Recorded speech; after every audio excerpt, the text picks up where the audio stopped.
জয় রাধা মাধব কুঞ্জ বিহারী গোপীজন বল্লভ গিরিবর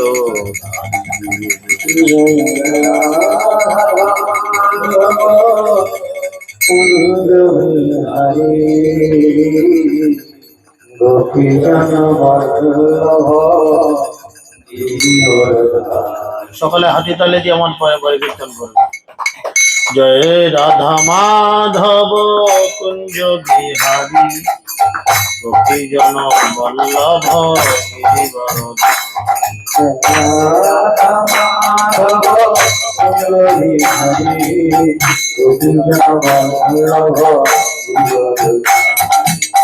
যশোদানন্দন ব্রজজন রঞ্জন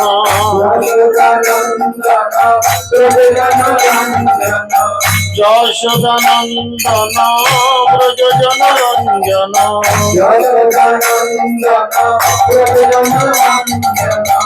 যামুন তীর বনচারী যামুন তীর বনচারী যমুনা তীর বনচারী যমুনা তীর বনচারী জয় রাধা মাধব জয় কুঞ্জ বিহারী জয় রাধা মাধব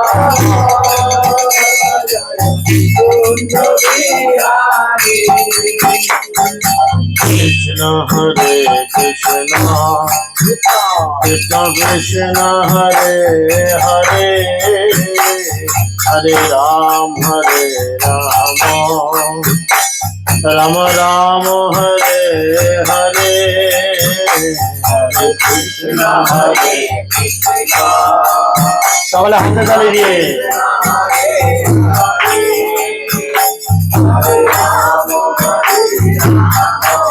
হরি হরি বল হরে কৃষ্ণ কৃষ্ণ কৃষ্ণ হরে হরে হরে রাম রাম রাম হরে হরে হরে কৃষ্ণ কৃষ্ণ কৃষ্ণ হরে হরে হরে রাম হরে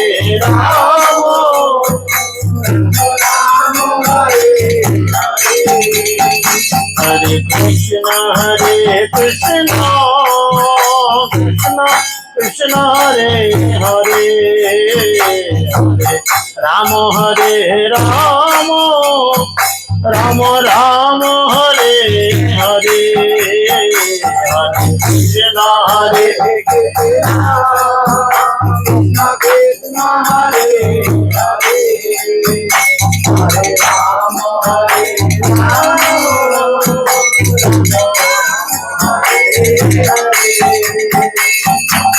নিতাই গৌরাঙ্গ জয় নিতাই গৌরাঙ্গ জয় নিতাই গৌরাঙ্গ জয় নিতাই গৌরাঙ্গ গৌর গৌর হরি জয় সচিনন্দন গৌর হরি গৌর হরি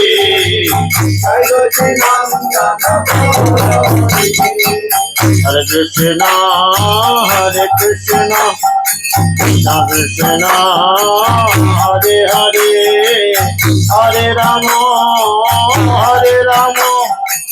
রাম রাম হরে হরে হরে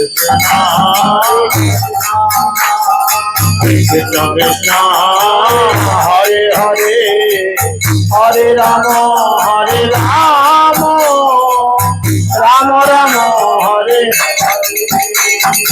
জয় জগন্নাথ জয় জগন্নাথ জয় জগন্নাথ জয় জগন্নাথ জয় জগন্নাথ জয় জগন্নাথ जय जगन्नाथ जय जगन्नाथ जय जगन्नाथ जय जगन्नाथ जय जगन्नाथ जय जगन्नाथ जय जगन्नाथ जय जगन्नाथ जय जगन्नाथ जय जगन्नाथ जय जगन्नाथ जय जगन्नाथ जय जगन्नाथ जय जगन्नाथ जय जगन्नाथ जय बलदेव जय बलदेव जय बलदेव जय बलदेव जय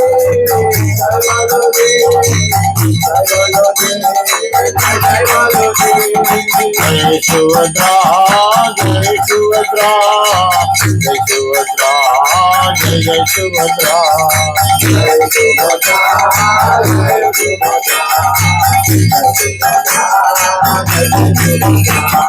जय सुदर्शन जय सुदर्शन जय सुदर्शन जय जय सुदर्शन जय सुदर्शन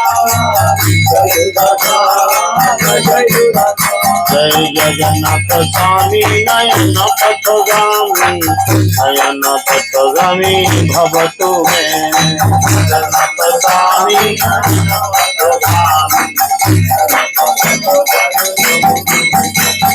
जगन्नाथ स्वामी नयन पथगामी नयन पथगामी भवतु मे स्वामी नयन पथगामी हरे कृष्णा कृष्ण कृष्ण हरे हरे हरे राम राम राम हरे हरे हरे कृष्णा हरे हरे हरे राम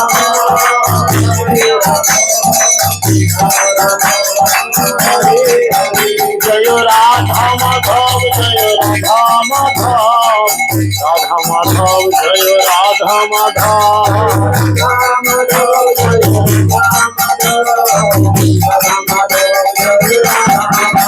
जय गौरनिताय गौरनिताय पंचतत्व जय गौरनिताय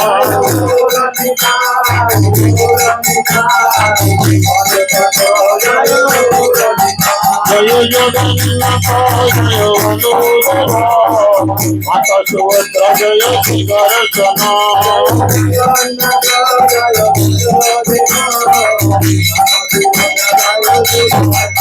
जय नृसिंहदेव जय नरहरि नृसिंहदेव जय नरहरि जय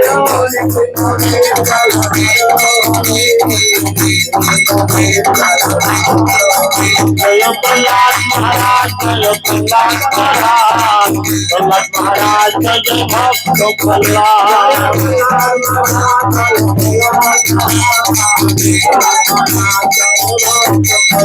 जय जय Prabhupada Prabhupada Prabhupada Prabhupada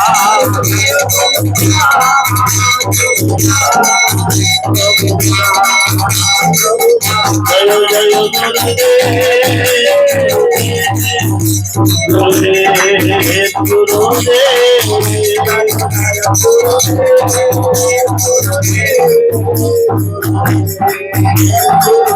Jai Bolo Hari Bol Hari Bol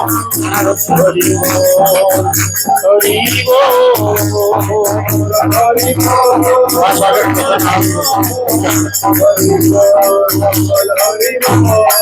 Devanande ওর ছাইটা স্কিনে পড়েছে ধরার দরকার কিচ্ছু করতে হবে বসো ধরো কিনে ধরো সকলে বলুন হরে কৃষ্ণ হরে কৃষ্ণ কৃষ্ণ কৃষ্ণ হরে হরে হরে রাম হরে রাম রাম রাম হরে হরে कृष्णचंद्र भगवान की, श्रील प्रभुपाद की, पतित पावन गुरु महाराज की, गौर प्रेमानंदे। তো সকলকে সর্বপ্রথম আন্তর্জাতিক কৃষ্ণ ভাবনামৃত সংঘ তথা ইসকন নামহট্টের পক্ষ থেকে রথযাত্রার প্রীতি শুভেচ্ছা এবং অভিনন্দন জ্ঞাপন করি। আপনারা সকলে জানেন যে আগামী কয়েকদিনের মধ্যেই রথযাত্রা মহোৎসব, যেটা আমাদের সনাতনীদের ক্ষেত্রে একটি বড় উৎসব হতে চলেছে। তো স্নান পূর্ণিমা অলরেডি কমপ্লিট হয়ে গেছে, আপনারা জানেন তো, সবাই জানেন তো, সোমবার হয়েছে। তো এই স্নান পূর্ণিমায় জগন্নাথ, বলদেব, সুভদ্রা মহারানী এবং সুদর্শনজিউ কি করেছেন, ঘরা ঘরা কলসিতে স্নান করেছেন। এখন তো জগন্নাথের জ্বর এসেছে, আমাদের অনেক ভক্তরাই জল লীলার মধ্যে পড়েছে স্নান পূর্ণিমার পরে। ফোনে অনেকে খবর দিচ্ছে বহু জ্বর হয়েছে। ভালো, জগন্নাথেরও জ্বর আর তোমাদেরও জ্বর, যাক ভালো। জগন্নাথের কিভাবে হয়েছে তোমরা, জয় জগন্নাথ। তো এরকম চলছে। শুধু তাই নয়, আমাদের চেম্বারে তো এখন জ্বর রুগী বেশি আসে, যাক জগন্নাথ হয়তো গোটা জগৎকে কৃপা করছে। তো যেভাবেই হোক, জগন্নাথের কৃপা আমাদের লাভ করা মুখ্য উদ্দেশ্য। তো এই মুখ্য উদ্দেশ্যের ক্ষেত্রে সেখানে আমাদের কি করা দরকার না, এই মুখ্য উদ্দেশ্যের ক্ষেত্রে আমাদের বিশেষ যে জিনিসগুলি লক্ষ্য করা দরকার, যে আমরা যে জগন্নাথের কৃপা পাবো, পাওয়ার জন্য আমাদের কি করতে হবে, কি করতে হবে কে জানে? জগন্নাথের কৃপা পাওয়ার জন্য কি করতে হবে?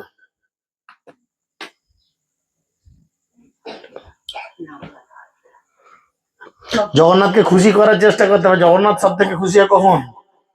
যখন তার রথের সামনে আমরা গিয়ে নৃত্য করি, কীর্তন করি এবং তার রথ হিড় করে টানতে টানতে নিয়ে গিয়ে কোথায় পৌঁছে। জগন্নাথ কোথায় যায়? মাসির বাড়িতে। কি শুধু মাসি থাকে? হ্যাঁ, কি বলে? ওগুলো ইয়ার্কির কথা হচ্ছে, ইয়ার্কির জায়গা নয়, এটা সিরিয়াস কথা বলুন, কারণ আমি ইয়ার্কি করতে আসি না আপনার থেকে। যদি না জানেন কথা বলার দরকার নেই, যদি জানেন তাহলে উপযুক্ত উত্তর দেন। কারণ বাঙালি ইয়ার্কি মারিতে গেছে সারাটা জীবন।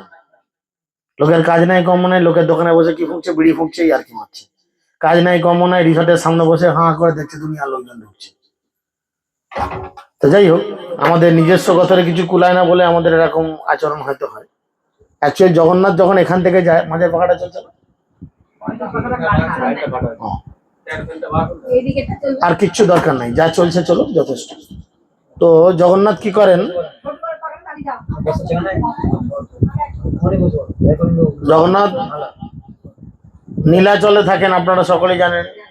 জগন্নাথ থাকেন নীলাচলে, এবং জগন্নাথ এসে পৌঁছান কোথায়, কি হবে, কিচ্ছু ধরান, ও মালা আসতে হবে। জগন্নাথ নীলাচল থেকে এসে পৌঁছায়, আমরা তাকে রথের দড়ি ধরে টানতে টানতে নিয়ে আসি সুন্দরাচলে। আর সুন্দরাচলে কেবলমাত্র মাসি থাকেন না, সুন্দরাচলে অবস্থান করেন শ্রীমতী রাধারানী তার অনন্ত কোটি গোপীদের নিয়ে। লক্ষ্মী দেবীর কাছে মিথ্যা কথা বলে আসে, মাসির বাড়ি যাচ্ছি।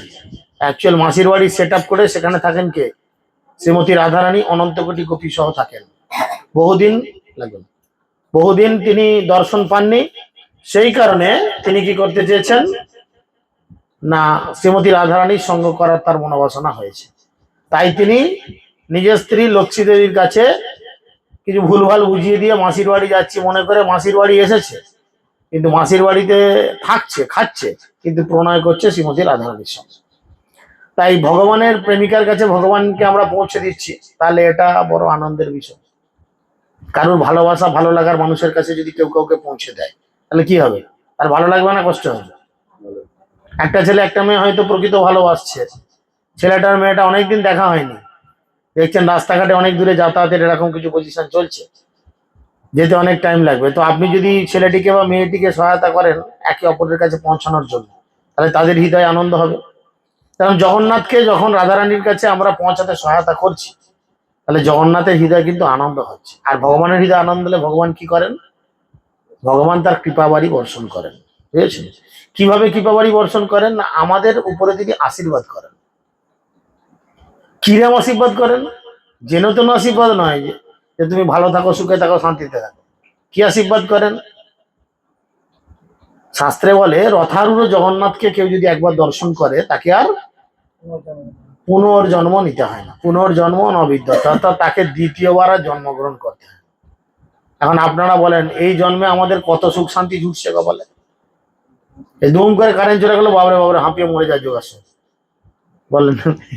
5 মিনিটের উদাহরণই চিন্তা করে দেখেন কিরম পরিস্থিতি। তাহলে এই জীবন সংসারে সত্যি আমরা খুব কি আনন্দে আছি ভেবে দেখুন। এই বাড়ির যিনি কর্তা তাকে প্রশ্ন করুন যে প্রভু মাতাজি আপনি এই যে বস্তায় হয়তো ধান বা কিছু আছে, এইগুলো চাষ করার জন্য কত পরিশ্রম করতে হয়েছে চিন্তা করুন। রোদে জলে পুড়ে কত খাটাখাটি করতে হয়েছে। ওকে বলতে না খাটলে খাবো কি? প্রশ্ন আছে অবশ্য, না খাটলে খাবো কি?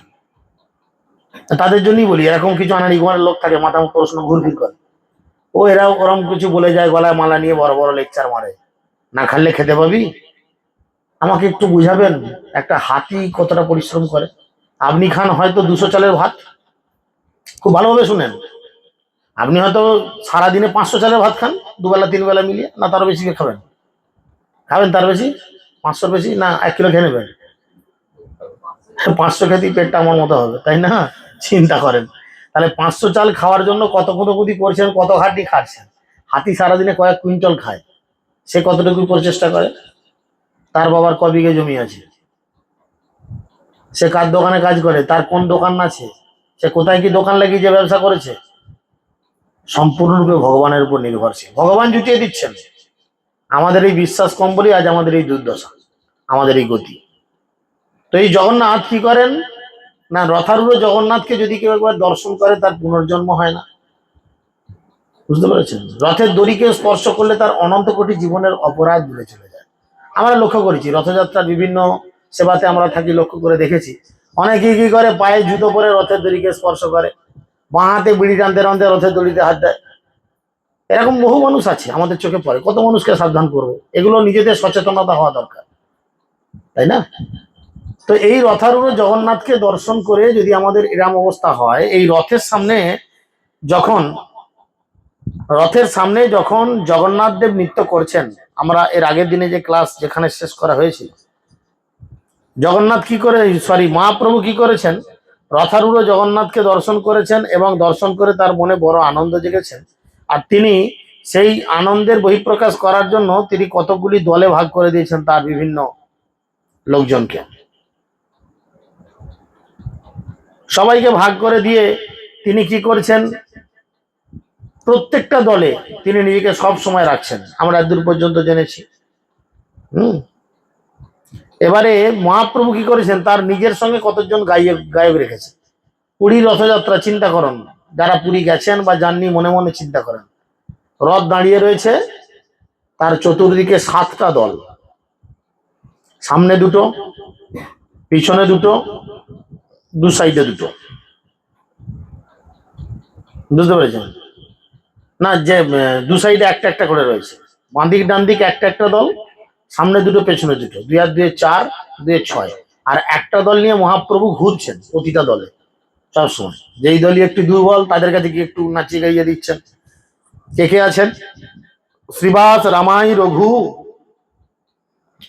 গোবিন্দ মুকুন্দ, হরিদাস গোবিন্দানন্দ, মাধব গোবিন্দ, উদ্দণ্ড নিত্য প্রভুর যবে হইল মন, স্বরূপের সঙ্গে দিল এই 9 জন।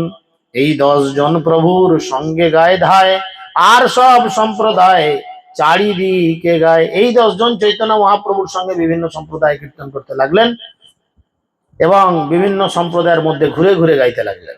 দণ্ডবত করি প্রভু জুড়ি 2 হাত, ঊর্ধ্বে মুখে স্তুতি করি দেখে জগন্নাথ।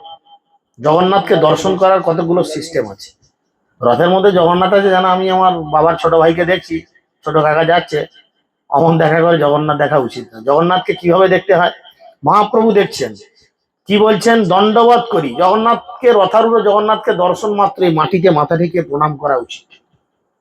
যদি আপনার শারীরিক অক্ষমতা থাকে বা প্রচুর ভিড় থাকে তাহলে আপনি দাঁড়িয়ে মাথা নিচু করে মাটিতে মাথা রেখে প্রণাম করার ভঙ্গিমা করতে পারেন, কিন্তু চেষ্টা করা উচিত যে অন্তত দণ্ডবাদ মানে লাঠির মতো যেমন মাটিতে শুয়ে প্রণাম করা হয় জগন্নাথকে দর্শন করে, মহাপ্রভু করেছেন। এবং তিনি কি করেছেন, জুড়ি দুই হাত জড়ো করেছেন।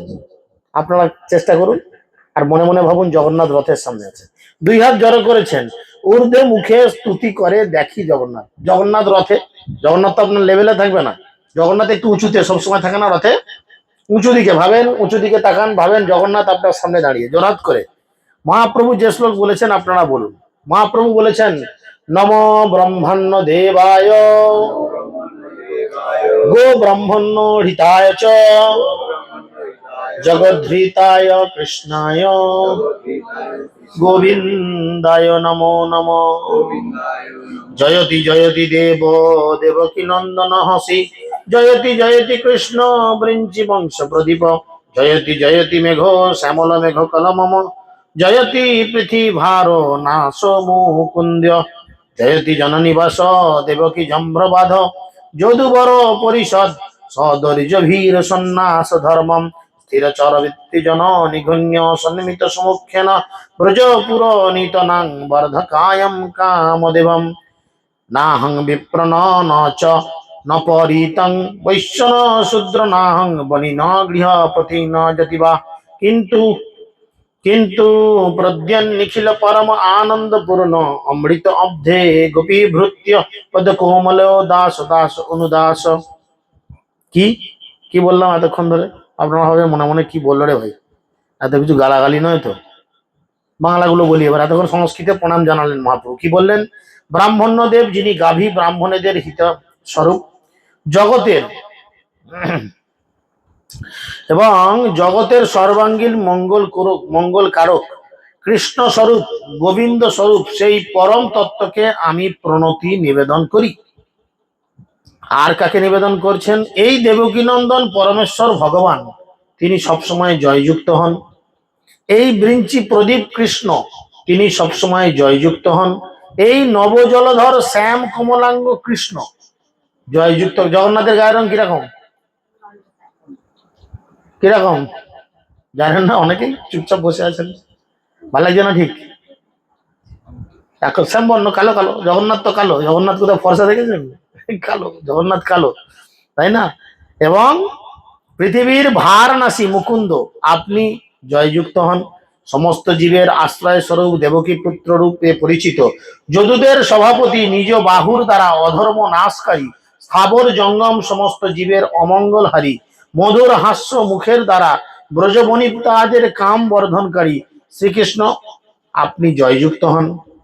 আমি ব্রাহ্মণ নই, আমি ক্ষত্রিয় নই, বৈশ্য বা শূদ্রও নই, ব্রহ্মচারী নই, গৃহস্থ নই, বানপ্রস্থ নই, সন্ন্যাসীও নই, কিন্তু নিত্য সত্য প্রকাশমান সমুজ্জ্বল নিখিল পরমানন্দপূর্ণ অমৃত সমুদ্র রূপ এবং ব্রজগোপিকাদের প্রতি শ্রীকৃষ্ণের পদকমলের দাসের অনুদাস বলে আমি নিজেকে পরিচয় দিই। মহাপ্রভু বলছেন, কারণ যতক্ষণ নিজেকে ভগবানের দাস বা চাকর বলে ভাবা যায় ততদিনই আমাদের শান্তি। যখনই নিজেরা নিজেদের মালিক ভাববো তখনই কিন্তু অশান্তি বেশি। বলে যত বড় পদ তত বড় বিপদ। আপনি চিন্তা করেন, টিভি খুলে দেখেন, উল্টো পাল্টা কোনো নেতারা ছিল, তারা হয়তো তখন কিছু ধর বেটাকে মার বেটাকে বলতে তো খিস্তি মেরেছে, তার জন্য পুলিশ ইডি তার পেছনে ছুটছে অ্যারেস্ট করবে। আর এই ভাষা আপনার ঘরের পাশে টোটোলাটা ডেলি বলছে, তার বলে নাই, কেননা তার অত বড় পদে নাই। যে যত বড় পদে আছে তার বিপদ ঠিক ততটাই বড়। তাই মহাপ্রভু আমাদের শিক্ষা দিয়েছেন আমাদের দাসের অনুদাস বা ভগবত দাস হয়ে থাকা উচিত। এত পরি পুনরপি করিল প্রণাম, জোর হস্তে ভক্তগণ বন্দে ভগবান। এই পরে আবার তিনি প্রণাম করলেন, আর ভক্তরা জোরাত করে ভগবানকে পুনরায় বন্দনা করলেন। এবারে মহাপ্রভু কি করছেন? উদ্দণ্ড নিত্যে প্রভু করিয়া হুঙ্কার, চক্রভূমি ভ্রমে জইছে আলত আকার, নিত্যে প্রভুর যাহা যাহা পরে পদতল, শশগরা শৈল মহি করে টলমল, স্তম্ভ সেদে পুলক অশ্রু কম্প বৈবর্ণ, নানা ভাবে বিবসিতা গর্ব হর্ষ দৈন, আছাড় খাইয়া পরে ভূমি গড়ি যায়, সুবর্ণ পর্বত জইছে ভূমিতে লুটায়। কিরকম হচ্ছে, কিরকম নাচ? না উদ্দণ্ড নৃত্য করেন। উদ্দণ্ড নৃত্য মানে লাফানো, এক জায়গায় দাঁড়িয়ে অন্তত 1 হাত 2 হাত ওপর দিকে লাফানো। আমাদের ছেলেপুলেরা লাফানো করিয়েছে আপনাদের? না গরমে জ্বালায় করানো? আমাদেরকে আরতি কীর্তনের সময় আমরা একটু লাফানো করাই সবাইকে, যদি একটু লাফাতে পারে মহাপ্রভুর শিক্ষা অনুযায়ী। উদ্দণ্ড নৃত্য মানে লাফিয়ে লাফিয়ে নৃত্য। আর কি হুঙ্কার করছেন, তাই না? এবং চক্রভূমি ভ্রমে জয়ছে আলোত আকার ঘুরে, এবং যখনই মাটিতে পড়ছে তখন ছোট ছেলেরা ঘোরে না, হাতগুলোকে দুদিকে করে দিয়ে বাই বাই করে ঘুরে, মহাপ্রভু সেইভাবে ঘুরছেন। আর কি করছেন? নিত্যে প্রভুর যাহা যাহা পরে পদতল শশকরা শৈলময়ী করে টলমল। মহাপ্রভু নাচতে নাচতে যখন এক পা এখানে পড়ছে এক পা ওখানে পড়ছে, পৃথিবী টলমল করে উঠছে। কেন? কেন না কাঠের জগন্নাথ রয়েছে রথের উপর, আর সচল জগন্নাথ রয়েছে তার বুকের উপর, পৃথিবীর বুকের উপরে তিনি নৃত্য করেছেন। তাই যেখানে যেখানে তার পা পড়ছে সে জায়গা কেঁপে উঠছে। এবং চৈতন্য মহাপ্রভু যখন নাচছিলেন তখন তার শ্রীঅঙ্গে স্তম্ভ শ্বেত পুলক অশ্রু কম্প বৈবর্ণ নানা রকম বিবসিতা গর্ব হর্ষ দৈন্য ইত্যাদি অপ্রাকৃত ভাব সকল ভাবে প্রকাশিত হচ্ছে। নাচতে নাচতে তিনি কখনো আচার খেয়ে ভূমিতে গড়াগড়ি দিচ্ছিলেন, আবার কখনো মনে হচ্ছিল যেন একটা সোনার পর্বত মাটিতে লুটায়। ভক্তি বিনোদ ঠাকুর তার কীর্তনের মধ্যে বলছেন, কি ভাব উঠিল মনে কাঁদিয়া আকুল কেনে সোনারঙ্গ ধুলাতে লুটায়। হঠাৎ মনের মধ্যে কি ভাব উঠলো, সেই ভাবের মধ্যে তিনি কেঁদে উঠলেন। আর কেঁদে উঠে সোনারঙ্গ, সোনারঙ্গ মানে সোনা দিয়ে তৈরি অঙ্গ কি তা তো নয়, ফর্সা অঙ্গ, টুকটুকে ফর্সা। মহাপ্রভুর গায়ের রং কি? গৌরবর্ণ, তাই তার নাম গৌরাঙ্গ, গৌরঙ্গ যাহার। তিনি কি করলেন? ধুলোর মধ্যে ওলট পালট খান, যেন মনে হচ্ছে সোনার পর্বত যেন ধুলোটে লুটোপুটি খাচ্ছে। এরকম দেখে নিত্যানন্দ প্রভু দুই হাত প্রসারিয়া প্রভুরে ধরিতে চাহে আশে পাশ দিয়া, প্রভু পাছে বলে আচার্য করিয়া হুঙ্কার হরি বল বলে বারবার। নিত্যানন্দ প্রভু কি করছেন? তাকে 2 হাত দিয়ে গার্ড করতে চেষ্টা করছেন, কারণ তিনি এখন ভাবে গেছেন তাকে এখন কারো স্পর্শ করা উচিত নয়। তাই রথযাত্রার মধ্যে লক্ষ লক্ষ কোটি কোটি লোক, আপনারা সকলে জানেন পুরীতে বহু লোক হয়, কিন্তু আমাদের কোনো ছোটখাটো পাড়া গ্রামের রথযাত্রা নয়। পুরীর রথযাত্রা মানে সেখানে কোটি কোটি লোক হয়, লক্ষ তো সেখানে বলা ভুল, কোটি কোটি লোক হয়। তাহলে অত লোকের মধ্যে যখন এরকম হচ্ছে, মহাপ্রভুর শরীরে যদি কারো স্পর্শ লেগে যায় তাহলে সেই শরীর তৎক্ষণাৎ অপবিত্র হয়ে যাবে। তাই সেই শরীরকে গার্ড দিচ্ছে কে? নিত্যানন্দ প্রভু নিতাই। আর প্রভু কি করছেন? মাঝে মধ্যে এরকম করছেন দেখে আচার্য ঠাকুর মানে অদ্বৈত আচার্য, পঞ্চতত্ত্বের মধ্যে যিনি প্রধান একদম বয়স্ক, যার জন্য এই জগতে মহাপ্রভু এসেছেন, তিনি মাঝে মধ্যে হুঙ্কার দিচ্ছেন। কি বলছেন? হরি বল, হরি বল, হরি বল। লোক নিবারিতে হইল 3 মণ্ডল, প্রথমে মণ্ডলে নিত্যানন্দ মহাবল, কাশীশ্বর গোবিন্দাদায়ী যত ভক্তগণ, হাতাহাতি করি কইল হইল দ্বিতীয় আভরণ, বাহিরে প্রতাপ রুদ্র লইয়া পাত্রগণ, মণ্ডল হইয়া করে লোক নিবারণ। 3টে টিমে ভাগ হয়ে গেল সঙ্গে সঙ্গে, বুঝতে পেরেছেন? 3টে টিম মানে মহাপ্রভু মাটির মধ্যে পড়ে রাম লুটোপুটি খাচ্ছেন, তাকে গার্ড দেওয়ার জন্য 3টে মানে 30 স্তর নিরাপত্তা যাকে বলে। প্রথম নিরাপত্তা স্তরে রইলেন কে? না নিত্যানন্দ প্রভু। তিনি 5-7 জনকে নিয়ে গোল করে হাতে হাত ধরে ঘিরে দাঁড়ালো। অত লোকের চাপ সহ্য করতে পারবে কেন? তাই দ্বিতীয় মণ্ডলে কাশীশ্বর পণ্ডিত গোবিন্দাদি অন্যান্য ভক্তগণ হাতাহাতি করে দ্বিতীয় আবরণ, দ্বিতীয় সার্কেল তৈরি করলেন। এবং তৃতীয় সার্কেল মহারাজ প্রতাপ রুদ্র, যিনি মহাপ্রভুর একজন বিশাল বড় ফ্যান, তিনি কি করলেন? তার সৈন্য দিয়ে পুরো ব্যারিকেড করে দিল, ঘিরে দিল। এখন যেমন কেন্দ্রীয় বাহিনী দিয়ে ঘিরে দেওয়া হয়, পুলিশ দিয়ে ঘিরে দেওয়া হয়, তখন তার কেন্দ্রীয় বাহিনী পুলিশ থাকেনি, তখন রাজার সৈন্য দিয়ে ব্যারিকেড করে দিল। বাহিরে প্রতাপ রুদ্র লইয়া পাত্রগণ, মণ্ডল হইয়া করে লোক নিবারণ, হরিচন্দনের স্কন্ধে হস্ত আলম্বিয়া, প্রভুর নিত্য দেখে রাজা আবিষ্ট হইয়া। হরিশ্চন্দ্রের স্কন্ধে, হরিশ্চন্দ্র বলে মহাপ্রভুর একজন পারিষদ বর্গ ছিলেন, তার কাঁধে হাত দিয়ে উকি মেরে মেরে মহারাজা প্রতাপ রুদ্র মহাপ্রভুর এই লীলা দর্শন করছেন। আর যত দেখছেন তিনি তত প্রেমে আবিষ্ট হচ্ছেন। এত সুন্দর নৃত্য কি করে হতে পারে? হেনকালে শ্রীনিবাস প্রেমাবিষ্ট মন, রাজার আগে রহি দেখে প্রভুর নর্তন। রাজার আগে হরিচন্দন দেখে শ্রীনিবাসে, হস্তে তারে স্পর্শী কহে হও এক পাশে। শ্রীনিবাস ঠাকুরের রাজার সামনে দাঁড়িয়ে থাকতে দেখে হরিচন্দন তাকে স্পর্শ করে একদিকে সরে যেতে বললেন। নিত্যাবেশে শ্রীনিবাস কিছুই না জানে, বারে বারে ঠেলে তাহা ক্রোধ হইল মনে। মহাপ্রভু নাচছে দেখে শ্রীনিবাস আচার্য পঞ্চতত্ত্বের মধ্যে একজন, তিনিও নৃত্য করেছেন, বুঝতে পেরেছেন। এবার সিনেমা হলে সিনেমা দেখতে গিয়ে দেখেছেন কখনো কারু যদি মাথাটা আড়াল হয় বারবার, ও দাদা একটু সাইড করে বসেন না, ও দিদি একটু সাইড বলি না আমরা, যাতে আমাদের দেখতে অসুবিধা হচ্ছে।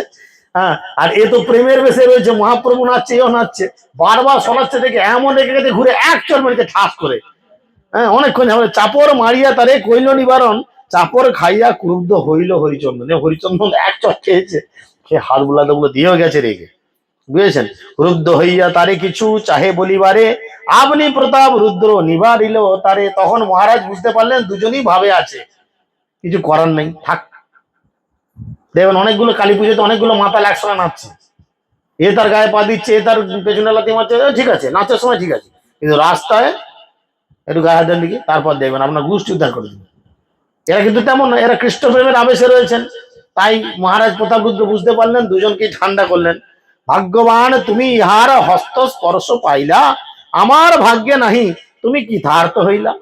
রাজা বলল, আহা হা, তোমার কি ভাগ্য, কেন না বৈষ্ণব তোমাকে চড়িয়েছে, বৈষ্ণবের হাতে স্পর্শ তুমি পেয়েছো, এই স্পর্শ আমি যদি পেতাম আমার জীবন ধন্য হয়ে যেত।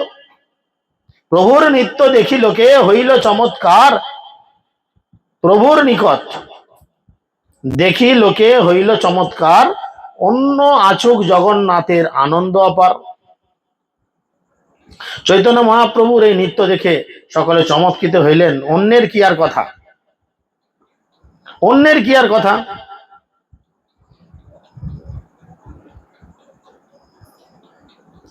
তিনি বলছেন অন্যের কি আর কথা, রথ স্থির কইল আগে না করে গমন, অনিমেষ ক্ষেত্রে করে নৃত্য দর্শন। রথ আর নড়ে না চড়ে না। জগন্নাথের চোখের পাতা আছে, কে কে দেখেছেন চোখের পাতা? নাই, তাই তো আমাদের আছে, কে বলে না আপনাদের নাই চোখের পাতা? জগন্নাথের চোখের পাতা নেই, তবু এখানে বর্ণনা করছে জগন্নাথ অপলক দৃষ্টিতে রথ দাঁড় করিয়ে দিয়েছে। দাঁড়ো দাঁড়ো দাঁড়ো, গাড়ি দাঁড় করাও। রথ দাঁড় করিয়ে দিয়ে জগন্নাথ অপলক দৃষ্টিতে মহাপ্রভুর সেই নৃত্যকে চাক্ষুষ দর্শন করছেন। সুভদ্রা বলরামের হৃদয়ে উল্লাস, নৃত্য দেখি দুইজনের শ্রীমুখেতে হাস। সুভদ্রা আর বলরাম তারাও রথে আছেন, তারা সেই রথ থেকে দেখছেন আর তাদের মুখে মিষ্টি হাসি। বাহ, কি সুন্দর নৃত্য হচ্ছে। উদ্দণ্ড নৃত্যে প্রভুর অদ্ভুত বিকার, অষ্টসত্ত্বিক ভাব উদয় হইল সমকাল। মহাপ্রভুর যখন উদ্দণ্ড নৃত্য করছিলেন তখন তার শ্রীঅঙ্গে অদ্ভুত প্রেম বিকার দেখা দিল। একই সময়ে তার শ্রীঅঙ্গে 8টি সাত্ত্বিক ভাবও প্রকাশিত হইল। কি কি সাত্ত্বিক ভাব প্রকাশিত হইল দেখেন। আমরা নাচতে নাচতে আমাদের এরকম হয় কিনা কে জানে, আপনাদের জানি না কার কি হয়। মহাপ্রভুর কি কি হয়েছিল শুনেন। মাংস ব্রণ সমরম বিন্দ পুলকিত, শিমুলির বৃক্ষ যেন কণ্টক বেষ্টিত। মাথায় ঢুকেনি? মাংস ব্রণের মতো তার রোমরাজি। কারুর কারুর লোম ফোঁড়া হয়েছে কোনোদিন? কারুর হয় নাই? বা সবাই তো একদম ধোয়া তুলসী কথা ভাই। হ্যাঁ, লোম ভরা ব্রণ, বড় বড় সাইজের ব্রণ বা একটু লোম ফোঁড়া 4-5টা দেখবেন। যন্ত্রণা পরের কথা, হলে লোমের গোড়াগুলো স্পষ্ট একদম বোঝা যায় না, একদম লাল হয়ে টকটক করে। বলছে মহাপ্রভুর নিত্য বিকারে এরকম হচ্ছে শরীর, প্রতিটা লোমের গোড়া এরকম ফুলে গেছে। চিন্তা করেন এ আর কি হয়েছে। হ্যাঁ, তা তখন মনে হচ্ছিল কি কণ্টক বেষ্টিত শিমুল বৃক্ষের মতো। শিমুল গাছের গায়ে যেমন কাঁটাগুলো উঠে থাকে, মহাপ্রভুর শরীরে লোমগুলো এরকম খাড়া হয়ে গেছে একদম ওইভাবে। এক দন্তের কম্প দেখিতে লাগে ভয়, লোকজনে দম্ভ সব খসিয়া পড়ায়। শুধু তাই না, দাঁতগুলো কাঁপলে কি হয়, ঠট ঠট করে দুটো দাঁতে দাঁতে ঘষা লাগে না? শীতকালে যদি আমরা কাঁপি করে কাঁপি, দাঁতে দাঁতে ঘষা লাগে, ঠক ঠক করে আওয়াজ হয়। মহাপ্রভু নৃত্য করতে করতে দাঁতে দাঁতে এমন ঠোকা লাগছে, ঠক ঠক করে আওয়াজ হচ্ছে। বলছে লোকে দেখে চমকে যাচ্ছে, অবাক হয়ে যাচ্ছে। সবার দম্ভ খসে যাচ্ছে। সর্বাঙ্গে প্রচ্ছদ ছুটে তাতে রক্তদ্যম, জগ জগ জগ গদ গদ বচন। তার সর্বাঙ্গে প্রচ্ছদের ধারার সঙ্গে রক্তোদ্গম হচ্ছে, মানে কি তার শরীর থেকে ঘাম চতুর্দিকে ছিটকে ছিটকে পড়ছে, এবং তিনি গদগদ স্বরে বলছেন কি, জগ জগ জগ। কে জগ? কে? জগন্নাথ। আর গোটা কথাটা বেরোচ্ছে না, বুঝতে পেরেছেন? জলযন্ত্র ধারা জইছে, বহে অশ্রু জল, আশেপাশে লোক যত ভিজিল সকল। কলের পাইপ নিয়ে কোনোদিন লোকজন দাঁড়িয়ে আছে, তার মধ্যে জল দিয়েছেন এরকম করে, সবাইকে ভিজিয়েছেন কোনোদিন? ভিজাননি তো, দেখবেন একবার। বা যদি এমনি এই যে সামনে যেখানে গাড়ি রেখেছি খামার, নিশ্চয়ই ধান যখন উঠে খামার ছিলা হয় না, তার আগে একটু খামার টামার ভিজাতে হয় ছিলার জন্য। যেমন করে ঘাস টাস আমরা ভিজাই, মহাপ্রভুর কি হচ্ছে যেন দুটো চোখে দুটো পাইপ সেটিং হয়ে গেছে, তিনি কান্না করছেন আর জগন্নাথ জগন্নাথ করতে করতে ঘুরছেন, আর ফলে কি হচ্ছে চতুর্দিকে জলটা ছিটকাচ্ছে, সবার গায়ে লাগছে।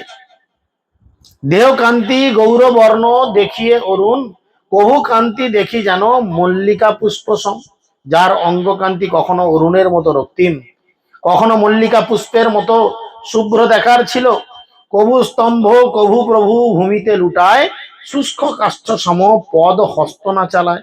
কখনো তিনি স্তম্ভিত হচ্ছিলেন, কখনো তিনি ভূমিতে লোটাচ্ছিলেন, আবার কখনো কখনো তার শুষ্ক কাঠের মতো হাত পা গুলো নিশ্চল হয়ে যাচ্ছে, হাত পা ঠান্ডা হয়ে যাচ্ছে, বুঝে যাচ্ছে?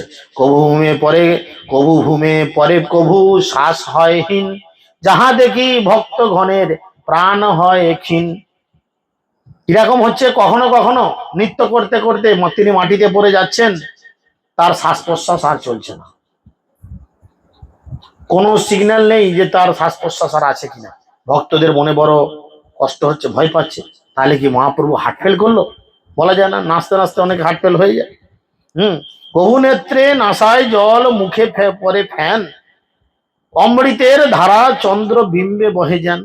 কখনো কখনো তার চোখ দিয়ে, কখনো কখনো তার নাক দিয়ে জলের ধারা নির্গত হচ্ছিল, এবং কখনো তার মুখ দিয়ে ফেনা বের হচ্ছিল, যা দেখে মনে হচ্ছিল যেন চন্দ্র থেকে অমৃতের ধারা নির্গত হচ্ছে। সেই ফ্যান লইয়া শুভা নন্দ কইল পান, কৃষ্ণ প্রেম রসিক তাহা মহাভাগ্যবান। মুখ দিয়ে দেখবেন, আমাদের ফেনা কখন বেরো মুখ দিয়ে বলেন তো? যারা নাক ডাকে, রাত্রে শুয়ে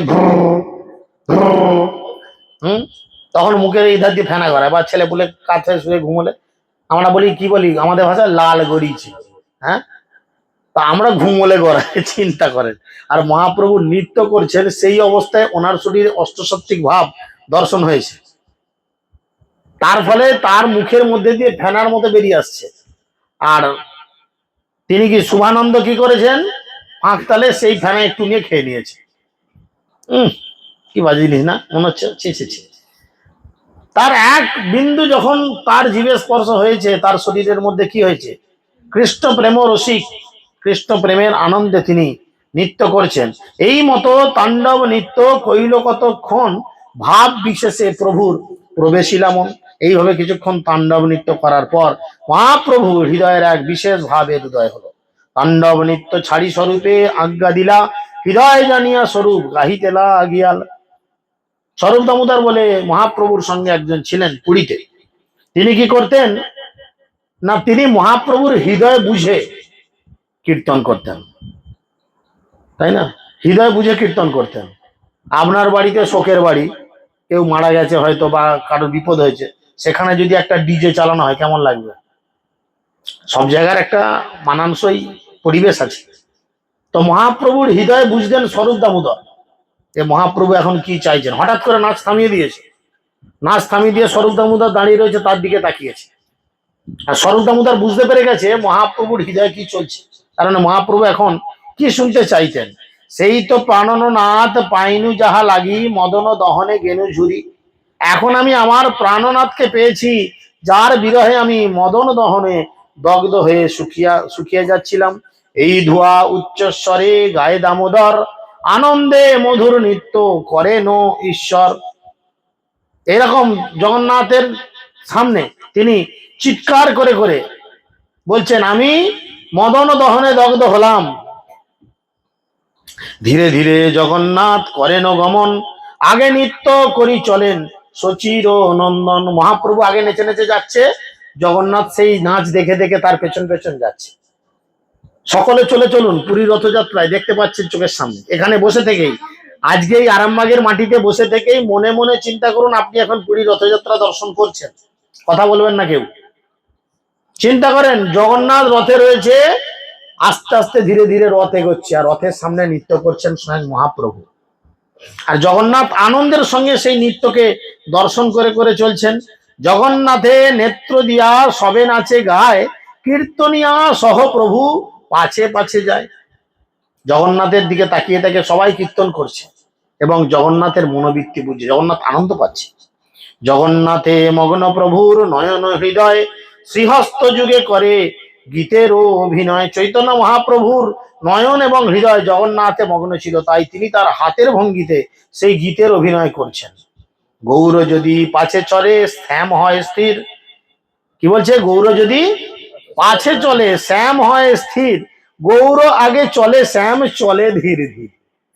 যদি নাচতে নাচতে মহাপ্রভু রথের পিছনে যে দুটো দল আছে দেখতে এসে গেল, তো রথ আর যায় না। না আমি যাব না, আমি আর নড়বো না। জগন্নাথ বলে আমি আর নড়বো না। কেন নড়বে না জগন্নাথ? বলে না, সে কোথায়?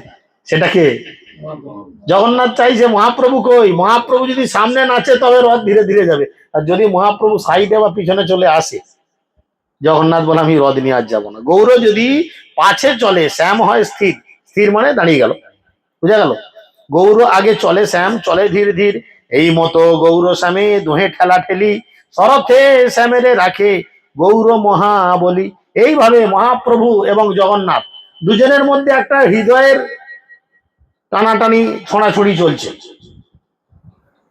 বুঝতে পারছেন? জগন্নাথ মনে মনে ইশারা করছে, মহাপ্রভু বুঝছেন। জগন্নাথের শ্রীমুখ দর্শন করে যারা ভালো ভক্ত, তারা ভগবানের শ্রীমুখ দর্শন করে বোঝা যায় জগন্নাথ কি চাইছে, বা সেই ভগবানের সেই বিগ্রহ কি চাইছে, আপনার সেবায় সেই বিগ্রহ সন্তুষ্ট কিনা বোঝা যায়, বুঝতে পেরেছেন?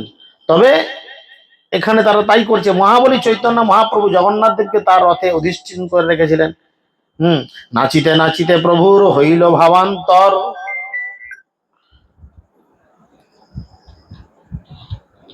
নাচিতে নাচিতে প্রভুর হইল ভাবান্তর,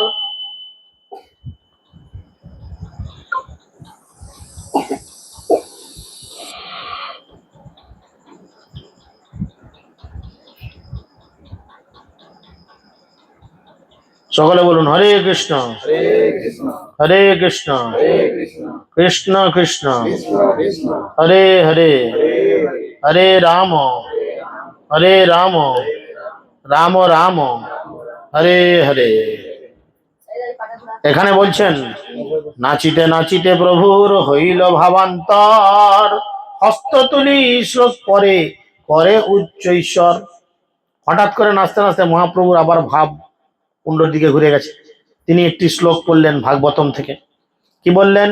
জ কৌমর হরস এবহি বরত, এ তো চৈত্র পালাতে চ উন্মিলিত মালতি সুরভয় প্রৌর কদম্ব, অনিলা সচ এব অস্মি তথাপি তত্র সুরত ব্যাপার, লীলা বৈধ রেবারে তসি বেতসি তরুতলে চেত সমুৎকটে।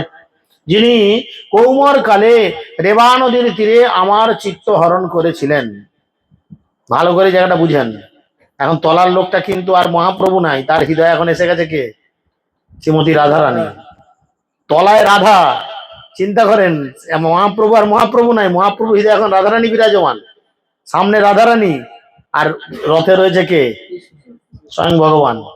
সামনে রাধা নাচছে, তবে কৃষ্ণ এগোচ্ছে। রথের ভাবটা কত সুন্দর। তিনি এখন আমার পতি হয়েছেন।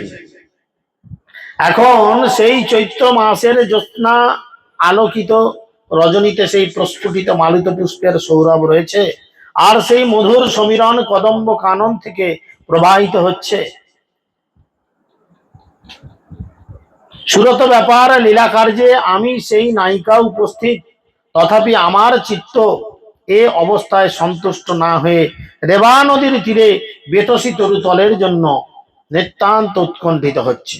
এই শ্লোকে মহাপ্রভু পরে বারবার স্বরূপ বিনা অর্থ কেহ না জানে ইহার। বারবার পড়ছে এই শ্লোক, কিন্তু স্বরূপ দামোদর ছাড়া এই শ্লোকের মানে কেউ বুঝে না। এই শ্লোকার্থ পূর্বে করিয়াছি ব্যাখ্যান, শ্লোকের ভাবার্থ করি সংক্ষেপে আখ্যান। পূর্বে জৈসে কুরুক্ষেত্রে সব গোপীগণ কৃষ্ণের দর্শন পাইয়া আনন্দিত মন। জগন্নাথ দেখি প্রভু সে ভাব উঠিল, সেই ভাবাবিষ্ট হইয়া ধুয়ে গাঙাইল। পূর্বে যেমন ব্রজগোপিকারা কুরুক্ষেত্রের ময়দানেতে কৃষ্ণকে দর্শন করেছেন, আর কৃষ্ণকে দর্শন করে তাদের হৃদয়ে কি হয়েছে, বড় আনন্দ এসেছে। কেন না 113.5 বছর পর তারা কৃষ্ণকে দর্শন করেছেন, অনেক দিন পর। আর দর্শন করা মাত্র হৃদয়ে কি হয়, অনেকদিন পর যদি আমার ভালোবাসা মানুষকে আমি দেখি, কি হবে, মনের মধ্যে আনন্দ আসবে। তাই সেই আনন্দ আজকে কার, মহাপ্রভুর হৃদয়, জগন্নাথকে দর্শন করে তার হৃদয়ে উঠেছে। হ্যাঁ, তাই তিনি বললেন অবশেষে রাধা কৃষ্ণের করে নিবেদন, সেই তুমি সেই আমি সেই নবসঙ্গম। তথাপি আমার মন হরে বৃন্দাবন, বৃন্দাবনে উদয় করাও আপন চরণ। অবশেষে শ্রীমতী রাধারানীর ভাবে আবিষ্ট হয়ে চৈতন্য মহাপ্রভু জগন্নাথ দেবকে বললেন, তুমি হচ্ছ সেই কৃষ্ণ, আর আমি হচ্ছি সেই শ্রীমতী রাধারানী। আগের মতো আবার আমাদের মিলন হয়েছে, আমরা দূরে নেই, কিন্তু তবুও আমার মন বৃন্দাবনের জন্য বড় ব্যাকুল হয়ে উঠছে। এটা আমি প্রথমেই বললাম, যে যেটাকে আমরা মাসির বাড়ি বলছি, এটা হচ্ছে অভিন্ন বৃন্দাবন, গুন্ডিচা, এটা হচ্ছে অভিন্ন বৃন্দাবন এই ভাবের জন্য। সেখানে মেসো আছে কি মাসি আছে ফাজলামো করা উচিত না। কারণ বৃন্দাবনে ভগবান যাচ্ছেন, ভগবান সেই স্থানে পৌঁছে কি করবেন না, তিনি শ্রীমতী রাধারানীর সাথে বিভিন্ন লীলার অংশগ্রহণ করবেন। তবু আমার মন বৃন্দাবনের জন্য আকুল হয়ে উঠছে। তুমি দয়া করে বৃন্দাবনে তোমার শ্রী পদ্ম যুগল প্রকাশিত করো, অর্থাৎ আবার তুমি বৃন্দাবনে চলো। ইহা লোকারণ্য হাতি ঘোড়া রথধ্বনি, তাহা পুষ্পারণ্য ভৃঙ্গ পিক না দশনী। এখানে এত লোকের ভিড়, এত হাতি ঘোড়া এবং রথের শব্দ, কিন্তু সেখানে সেখানে কোনো কিছু নেই। সেখানে সুন্দর ফুলের বন, আর সেই বনে ভ্রমরের গুঞ্জন আর পাখির কাকলিতে পরিপূর্ণ। কিন্তু এটা তখনকার, এখন যারা বৃন্দাবন গেছেন এরকম জিনিস আর নাই। এখন বৃন্দাবন কিন্তু আমাদের সল্টলেক সিটির মতো হয়ে গেছে, বড় বড় বিল্ডিং, বড় বড় হোটেল, হ্যাঁ, ইত্যাদি ইত্যাদিতে ভর্তি হয়ে গেছে, মানে শহর হয়ে গেছে। ইহারাজ বেশ সঙ্গে সব ক্ষত্রিয়গণ, তাহা গোপ বেশ সঙ্গে মুরলী বদন। রাধারানী যেমন কৃষ্ণকে দর্শন করেছিলেন কুরুক্ষেত্রে, অরিজিনাল ঘটনা যখন হয়েছিল, যখন কুরুক্ষেত্রে সব গোপীরা এসে খবর দিল, রাধে রাধে চলো, তোমার কৃষ্ণ আমরা দেখেছি। 113.5 বছর পর রাধারানী ছুটে এসেছিলেন অর্ধেক রাস্তা, এসে দেখছেন বাবা এখানে তো জেড ক্যাটাগরি নিরাপত্তা, হাতি ঘোড়া রয়েছে, চতুর্দিকে লোককে সার্চিং হচ্ছে, কেউ বম টম নিয়ে যাচ্ছে কিনা, অস্ত্র শস্ত্র নিয়ে যাচ্ছে। একজন রাজার কাছে গেলে কি হয়, শুভেন্দু অধিকারী কয়েকদিন আগে ছিল আপনাদের ঘরের লোক, বললি আপনার পাশে বসে চা খেত, কিন্তু আজকে শুভেন্দুর কাছে যেতে গেলে আপনার অনেক নিরাপত্তা টপকে দেবে তার কাছে যেতে, কারণ সে একটা পদে বসে আছে। কারণ কৃষ্ণ যখন বৃন্দাবনে ছিল, কৃষ্ণ ছিল কি, কৃষ্ণ ছিল মাত্র একজন গয়লার পুত্র, ঘোষের ছেলে, তাই না, গয়লার ছেলে। কিন্তু এখন কৃষ্ণ হয়েছেন কি, তিনি হয়েছেন দ্বারকাধীশ, দ্বারকার রাজা। তাহলে রাজার কাছে যখন তখন তো যাওয়া যায় না। তখন গোপীরা ভাবছে আমরা তো ইচ্ছা করলে আমরা কৃষ্ণকে ধরে আনতাম, কৃষ্ণ একটু নাচো, আমাদের সামনে কোমর দুলিয়ে দুলিয়ে একটু নাচো, তো তোমাকে আমরা ক্ষীর দেবো, দই দেবো, মাখন দেবো। কৃষ্ণ একটু কোমর দুলিয়ে নাচতো, দই মাখন ক্ষীর দিয়ে দিত। কিন্তু এখন কৃষ্ণের কাছে যেতে গেলে এত নিরাপত্তা। তখন রাধারানী বলছে না না, এটা আমার কৃষ্ণ নয়। কেন না, আমার কৃষ্ণ এরকম নয়, আমার কৃষ্ণ এরকম নয়। ইহা রাজ বেশ সঙ্গে সব ক্ষত্রিয়গণ, তাহার গোপ বেশ, সেটা হচ্ছে কি গয়লাদের ছেলেদের বেশ, যারা গরু চড়াতে যায় সেই ড্রেস, আর সঙ্গে মুরলী বদন, মুখে থাকে তার সুন্দর বাঁশি। আমরা কীর্তনে বলি না, মুরলী বদন নৃত্য করে। আর এখানে কৃষ্ণকে দেখছি কোমরে তরোয়াল গোজা, বিশাল বড় মাথায় মুকুট, সুন্দর রাজবেশ, চতুর্দিকে লোকজন এইভাবে রয়েছে। ব্রজে তোমার সঙ্গে সেই সুখ আস্বাদন, সেই সমুদ্র, সেই সুখ সমুদ্রের ইহা নাহি এক কোণ। বৃন্দাবনে তোমার সঙ্গ করে আমরা যে সুন্দর আনন্দ পেতাম, সেই আনন্দর এক কোণাও এই জায়গায় নেই। আমা লইয়া পুনলীলা কর বৃন্দাবনে, তবে আমার মনোবাঞ্ছা তহয় পূরণে। আমি তোমার কাছে আবার জোরহাত করে প্রার্থনা করছি, তুমি আমাকে নিয়ে বৃন্দাবনে পুনরায় লীলাবিলাস করো, আমার এটাই মনোবাঞ্ছা, তুমি পূর্ণ করো। ভগবতে আছে জয়ছে রাধিকা বচন, পূর্বে তাহা সূত্র মধ্যে করিয়াছি বর্ণন। শ্রীমদ ভগবতে রাধারানীর উক্তি যা আছে তা পূর্বে আমি সূত্রের আকারে তোমার কাছে বর্ণনা করেছি। এসব কথাগুলো মহাপ্রভু বলছেন রাধারানীর ভাব নিয়ে। রথের দিকে তাকিয়ে আছে, জগন্নাথের দিকে, আয় জগন্নাথ শোনো কথা, আয় কৃষ্ণ শোনো কথা, এইভাবে বলছেন। সেই ভাবা বেশে প্রভু পরে আর এক শ্লোক, সেই সব শ্লোকের অর্থ নাহি বুঝে লোক। স্বরূপ গোসাই জানে না করে অর্থ তার, শিরূপ গোসাই কইল সেই অর্থ প্রচার। স্বরূপ সঙ্গে যায় অর্থ করে আস্বাদন, নিত্য মধ্যে এই শ্লোক করে হো পাঠন। কি শ্লোক? সবার কাছে সেই শ্লোক পাঠ করলেন না, সবার কাছে সেই শ্লোকের মানে বললেন না, কিন্তু শ্লোক পড়লেন।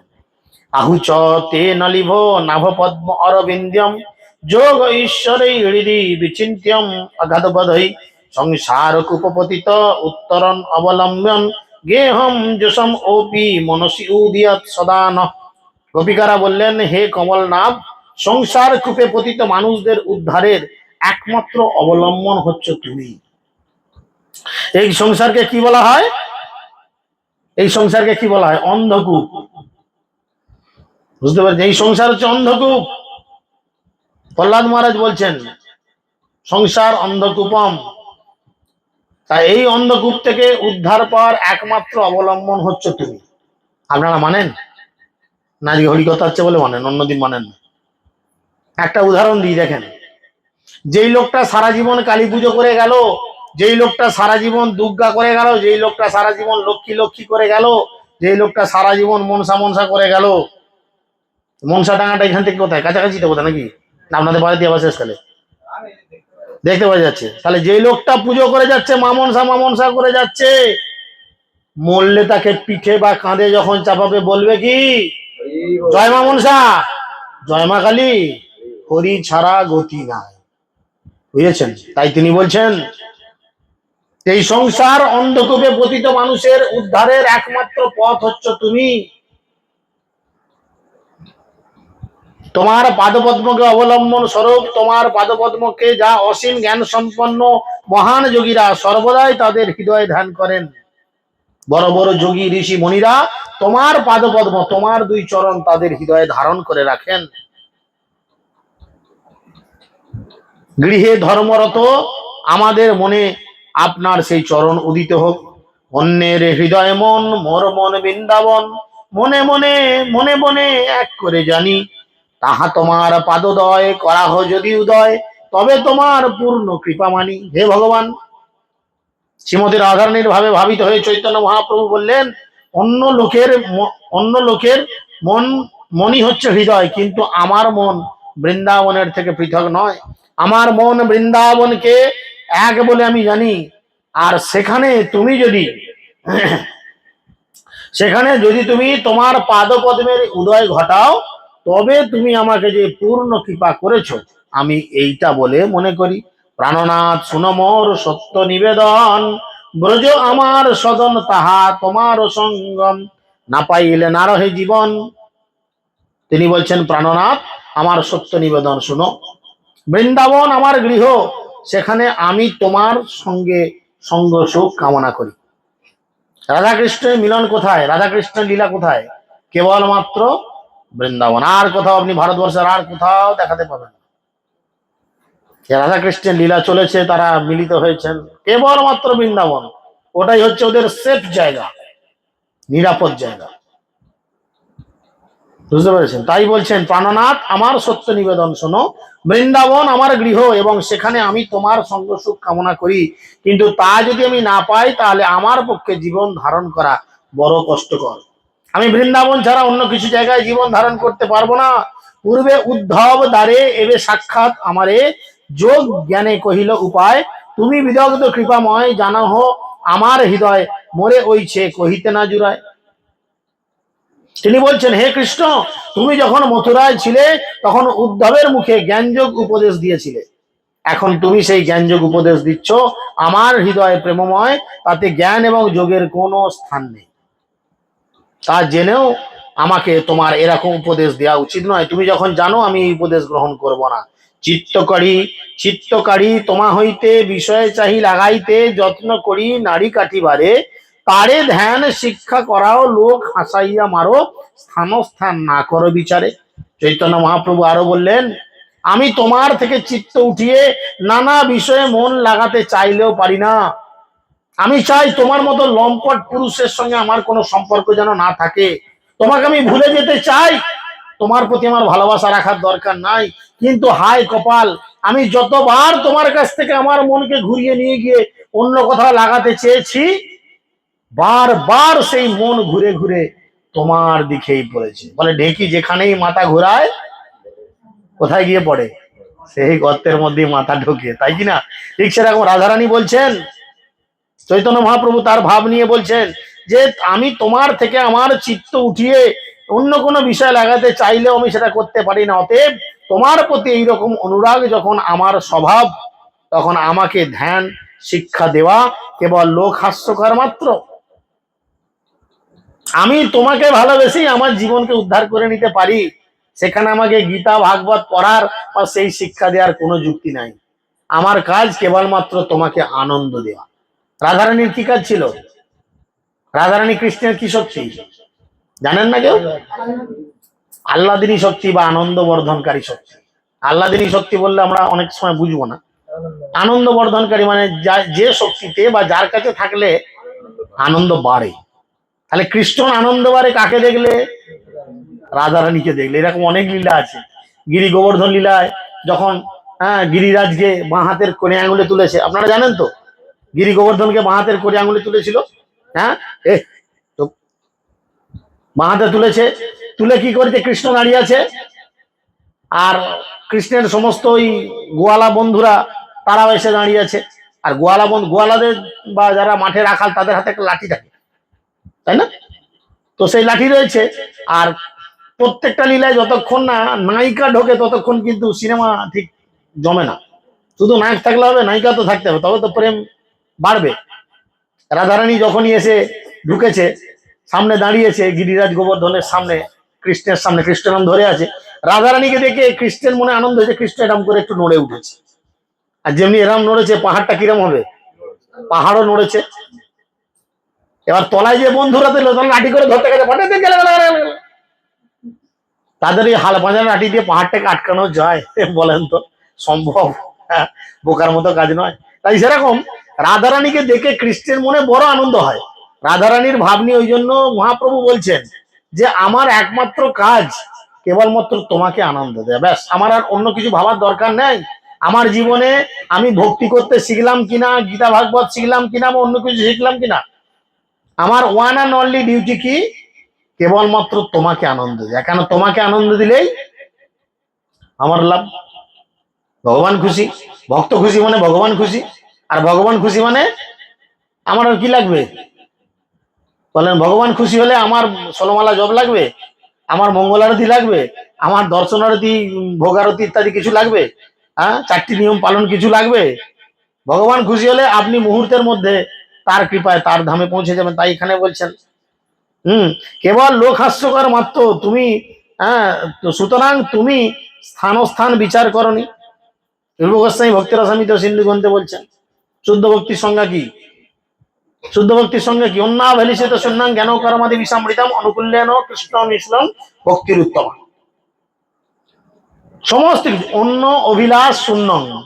শুদ্ধ ভক্তি মানে কোনো ইচ্ছা নয়, কেবল মাত্র তোমাকে আনন্দ দেওয়া। তুমি আমার স্বামী, তুমি আমার পতি, তুমি আমার প্রেমিক, তুমি আমার নাথ, অতএব আমার কেবলমাত্র কর্তব্য তোমাকে আনন্দ দেয়া, আর কাউকে নয়, তাই না? তিনি আরো বলছেন, নহে গোপী যোগেশ্বর পদকমল তোমার, ধ্যান করি পাইবে সন্তোষ, তোমার বাক্য পরিপাটি, তার মধ্যে কুটিনাটি, শুনি গোপীর আরো বাড়ে রোষ। গোপীরা যোগেশ্বর নয়, তোমার পাদপদ্মের ধ্যান করে তারা আনন্দ লাভ করে। তোমার বাক্যে পরিপাটি যথেষ্ট থাকলেও গোপীদের ধ্যান শেখানো এটি কুটিনাটি মাত্র। এই ধ্যান শিক্ষার আবশ্যকতা শুনে গোপীদের আরো অভিমান হয়। দেহ স্মৃতি নাহি যার, সংসার বন্ধন কাহে তার। মহাপ্রভু বলছেন, খুব ভালো লাইন, খুব ভালো লাইন, এই চারটে লাইন ভালো করে শুনুন। বলছে, দেহ স্মৃতি নাহি যার, সংসার বন্ধন কাহে তার, তাহা হইতে না চাহে উদ্ধার, বিরহ সমুদ্র জলে কাম তিমিং গিলে গিলে, গোপী গণে নেহ তাহে পার। অর্থাৎ যে ব্যক্তির দেহ স্মৃতি নাই, তার সংসার বন্ধনও নাই। আমরা এই জগতে কেন পড়ে আছি বলেন তো? কেবলমাত্র এই সংসারের জন্য। এঘোর সংসারে পড়িয়া মানব, না পায় দুঃখেরও শেষ। কেবলমাত্র সংসারে দুঃখ দুঃখ। এখানে দেখুন, অনেক বয়স্ক মানুষ আছে, জিজ্ঞেস করুন যে ছেলেবেলা থেকে আজ পর্যন্ত, হ্যাঁ গো কাকা, হ্যাঁ গো জ্যাঠা, তোমার একটু এই সংসারের কতটা ভালো লেগেছে, কতটা তুমি আনন্দ পেয়েছো? বলে, বাবারে, ছেলেবেলা থেকে খাটতে খাটতে খাটতে খাটতে কোমরের হাড়গুলো আজ ক্ষয়ে গেছে রে বাপ। তোর ভাইকে মানুষ করতে গিয়ে মুখ দিয়ে রক্ত তুলে যে জমিগুলো করেছিলাম, সেগুলো আজ বিক্রি করে দিতে হয়েছে। টুকটুকে বৌমা নিয়ে এলুম, সে মুখে ঝাঁটা মেরে বার করে দিয়েছে। হয়তো এ বাড়ির নয়, অন্য কোনো বাড়ির কেস আছে, দেখো চলছে জগতের ঘটনা। তাহলে কখন আমরা এই দুঃখ কষ্ট থেকে বেরোবো? সাধুর সঙ্গে হরি ভজে যদি, তবে হয় অন্তক্লেশ। সাধু গুরু বৈষ্ণবের সাথে যদি আমরা শ্রীহরির ভজনা করি, তবে ধীরে ধীরে এই ক্লেশ কষ্ট চলে যাবে। এই জন্যই বলছেন, গোপীদের স্বভাবতই যখন দেহস্মৃতি নেই, তখন সংসার কূপের বন্ধনও তাদের নেই। কেন দেহস্মৃতি নেই? কৃষ্ণ যখনই মাঝরাতে, রাত 1:30-2 একবার বাঁশিতে ফু মারতো, গোপীরা কি করতো? শুধু আসতো না, যে যে অবস্থায় থাকতো আসতো। কেউ যদি তার সন্তানকে স্তনপান করাচ্ছে, সে ব্লাউজটা নামাতে ভুলে যাচ্ছে, সেই অবস্থাতেই চলে আসছে। খারাপ ভাবে নেবেন না বাবা, সে সেই অবস্থাতেই আসছে। কেউ যে একটু সেজে গুজে আসবে তা না, যে যে অবস্থায় আছে সে সেই অবস্থাতেই কৃষ্ণের বাঁশির আওয়াজ শুনেছ। তার মানে কি? তাদের দেহত্ব বন্ধন নেই। যে বাইরে বেরোচ্ছি, আমাকে একটু সেজে বেরোতে হবে, লোকে দেখলে কি বলবে না, সে আর তখন চিন্তা করে না। মা যেমন সন্তানকে স্তনপান করানোর সময় ভাবে যে আমি বাসে, ট্রেনে, রাস্তাঘাটে, স্টেশনে, বাজারে, যেখানে আমার সন্তানকে স্তনপান করাচ্ছি, লোকে উকি ঝুঁকি মেরে যদি আমার স্তন দর্শন করে, মা এটা ভাবে কোনোদিন? আপনারা অনেকে মা আছেন, মা ভাবে? মা ভাবে আমার সন্তানকে বাঁচানোর জন্য এটা আমার একান্ত কর্তব্য। গোপীরা ঠিক সেইভাবে ছিল। সুতরাং মুক্তিজনক ধ্যান পদ্ধতিতে তাদের কোনো প্রয়োজন নেই। তোমার বিরহ সমুদ্রে পতিতা গোপীদের তোমার সেবা করার ঐকান্তিক বাসনারূপ তিমিঙ্গিল তাদের অবিরত গিলছে। গোপীরা কেবলমাত্র তোমার বিরহে কষ্ট পাচ্ছে। তোমার বিরহরূপ তিমি মাছ ঘন ঘন তাদের গিলে গিলে খাচ্ছে। চিন্তা করেন, খাওয়া নাওয়া ছেড়ে দিয়ে, চুলা জ্বালানো ছেড়ে দিয়ে, টিপ পরা ছেড়ে দিয়ে, মুখে ফেস পাউডার মাখা ছেড়ে দিয়ে, সন্তান স্বামী সবার যত্ন ছেড়ে দিয়ে, তারা আলু থালু বেসে রাধারানীকে নিয়ে যমুনার তীরে বসে বসে শুধু হা কৃষ্ণ করে কান্না করত।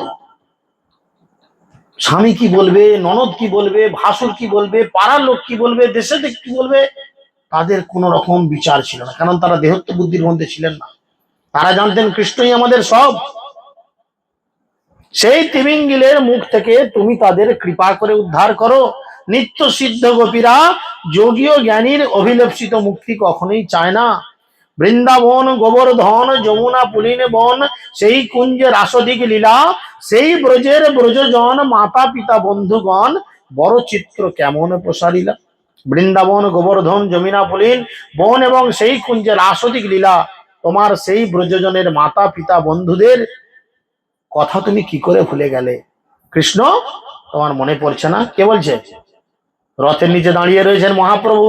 রাধারানীর ভাব তার হৃদয় এখন। এখন সে আর মহাপ্রভু নয়, সে এখন রাধারানী। রথের উপরে যে কৃষ্ণ, তাকে বলছে তোমার মনে পড়ছে না যমুনার কথা, তোমার মনে পড়ছে না গিরিরাজের কথা, তোমার মনে পড়ছে না গোপীদের কথা, তোমার বন্ধুদের কথা, এ তোমার কিরকম মন? এ তো বড় আশ্চর্যের বিষয়। বিরাঙ্গত মৃদু সত্য গুণ সুশীল স্নিগ্ধ করুন, তুমি তোমার নাহি দেহবাস, তবে সে তোমার মন নাহি স্মরে বৃন্দাবন, সে আমার দুর্দৈব বিলাস। কৃষ্ণ, তুমি বিশুদ্ধ পুরুষ, মৃদু বৈদগ্ধ পণ্ডিত, তুমি সদ্গুণের দ্বারা সর্বদা সুশীল স্নিগ্ধ করুন, অতএব তোমার এই রকম ব্যবহারে দোষের কোন আভাস নেই। তুমি তো এরকম করবেই, তুমি বেটা ছেলে, পুরুষ মানুষ, তাই না? তুমি তো এরকম করবেই, কিন্তু ব্রজবাসীদের স্মরণ যে তুমি করো না, এটা আমাদের বড় দুর্ভাগ্য। ব্রজবাসীদের কৃষ্ণ স্মরণ করে নাকি প্রকৃতই? প্রকৃতই কি করে না? কৃষ্ণের হৃদয় কে বোঝে? তার স্ত্রীরা পর্যন্ত বোঝে না। বলে কৃষ্ণ রাত্রিরে শুতে গিয়ে রাধে রাধে রাধে রাধে রাধে রাধে করে। কে এই রাধা? কি এই রাধা? সে কি আমাদের থেকে সুন্দরী? চিন্তা করেন। তা তিনি কি স্মরণ করেন না? এক এক সময় অজ্ঞান হয়ে যান, জ্ঞান ফেরে না, মুখের মধ্যে জল ছিটিয়ে জ্ঞান ফেরাতে হয়। কোনো দিন জ্ঞানই ফেরে না, একদিন দুদিন অজ্ঞান হয়ে থাকে রাধা নাম করতে করতে। তাহলে তিনি কি তাদের জন্য পাগল ছিলেন না? কেউ ভালোবাসাটা উপরে দেখায়, কেউ ভালোবাসা একটু ভেতরে দেখায়, তাই না? তিনি করেছেন, না গনি আপন দুঃখ দেখি ব্রজবাসীর মুখ, ব্রজজনের হৃদয়ে বিদারে, কিবা মার ব্রজবাসী, কিবা জিয়াও ব্রজে আসি, কেন জিয়াও দুঃখ সহিবারে। আমি আমার দুঃখের কথা ভাবি না, কিন্তু ব্রজেশ্বরী মা যশোদার দুঃখ দেখে ব্রজজনদের হৃদয় বাস্তবিক বিদীর্ণ হয়। মা যশোদা অনেক বয়সে বাচ্চা হয়েছিল, কিন্তু তখন মাত্র 11.5 বছর বয়স, তখন সেই বাচ্চাকে নিয়ে চলে গেল তার কাছ থেকে। 11.5 বছরের একটা বাচ্চাকে নিয়ে চলে গেল কংসের কাছে, চিন্তা করেন। তাই যশোদা সেখান থেকে বড় কষ্ট পাচ্ছে মনে মনে। তুমি ব্রজবাসীদের বিচ্ছেদের দ্বারা কখনো মৃতবধ করো, কখনো তাদের সঙ্গ দান করে জীবিত করো। কেন যে দুঃখ সহ্য করার জন্য জীবিত রাখো, তা আমরা বুঝি না। কৃষ্ণকে বলছে, তুমি তো একবারে মেরে দিতে পারো, কেন বাঁচিয়ে রাখো? একবারে মরে গেলে ঝামেলা মিটে যায়। ওহ, বাপ রে বাপ।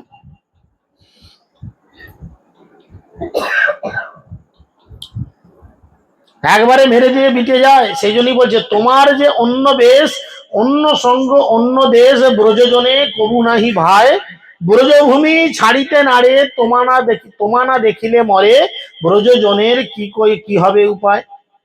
তোমার যে রাজবেশ, এই ব্রজ থেকে পৃথক স্থানে অবস্থান এবং মহিষীদের সঙ্গ, তা ব্রজজনের আদৌ ভালো লাগে না। তুমি যে রাজার ড্রেসে আসো, এটা ঠিক ভালো লাগে না। তোমার আগের ড্রেসটাই ভালো ছিল, তাই না? সব জায়গার একটা ড্রেস আছে।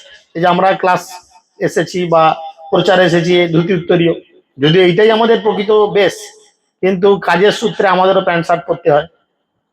এই পরেতে সব জায়গায় ঠিক মানানসই হয় না, বা কাজেরও অসুবিধা হয়, করতে হয় কিনা, বাধ্য। তাই বলছে, তোমার এই রাজবেশ আমাদের ভালো লাগে না, আমাদের মুখে সেটা ভালো লাগছে না। তাই তোমার কি করা উচিত? তুমি ব্রজের জীবন, ব্রজ রাজের প্রাণধন, তুমি ব্রজের সকল সম্পদ, কৃপার্থ তোমার মন আসি জিয়াও ব্রজজন, ব্রজে উদয় করাহ নিজ পদ। হে কৃষ্ণ, তুমি হচ্ছ ব্রজের জীবন, তুমি ব্রজরাজ নন্দ মহারাজের প্রাণধন, তুমি ব্রজের একমাত্র সম্পদ, তোমার মন কৃপার্থ, তুমি এসে ব্রজবাসীদের প্রাণে বাঁচাও। দয়া করে তুমি তোমার পাদ পদ্মের ব্রজে উদয় ঘটাও। তুমি দয়া করে বৃন্দাবনে চলো। এখন কোথায় আছো তুমি?